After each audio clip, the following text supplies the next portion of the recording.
All right, let's get right into it. Today, we are building an absolutely impenetrable fortress in Stick War Legacy. This is your step-by-step battle plan to completely own the first 5 minutes of any match, which, as you know, is where the whole thing is won or lost. Look, we have all been there, right?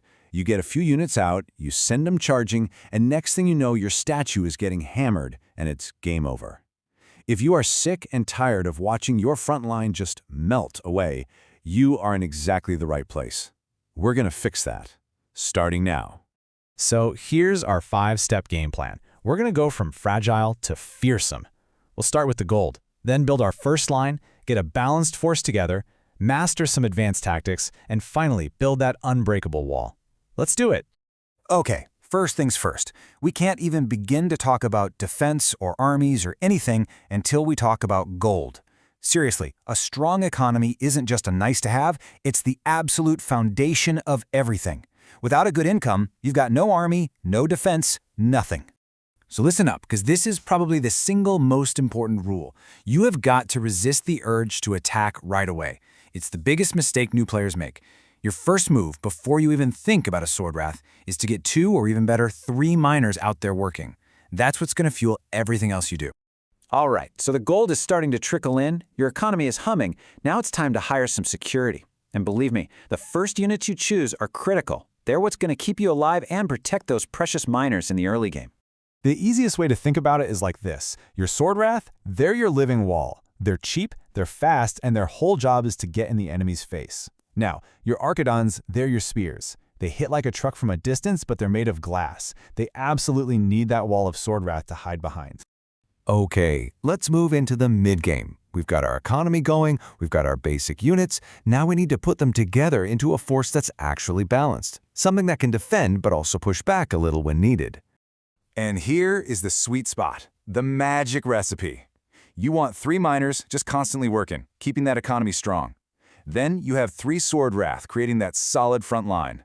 And right behind them, 2 Archidons, safe and sound, just dishing out all that damage. This setup right here, this is your bread and butter. This is how you control the board. Now, having the right units is one thing, but using them like a pro, that's what separates the good players from the great ones. So let's level up our strategy and talk about how to withstand pretty much anything they can throw at you. And really, it all comes down to one word, positioning. And I don't just mean which side of the map you're on. I mean the very specific placement of each unit to play to its strengths and cover its weaknesses. Getting this right can literally turn the tide of a battle you have no business winning. And it comes down to 2 simple but absolutely critical rules. Rule number 1, always, and I mean always, keep your archers behind your melee guys. No exceptions. It's that simple. Rule number 2, if you ever get a clear shot at an enemy miner, you take it. Crippling their economy is often way more valuable than killing off another soldier. And finally, let's talk about the ultimate defensive move. This is for when you're facing something truly terrifying like those giants. You need something that can just plant its feet and refuse to break. You need an unbreakable wall.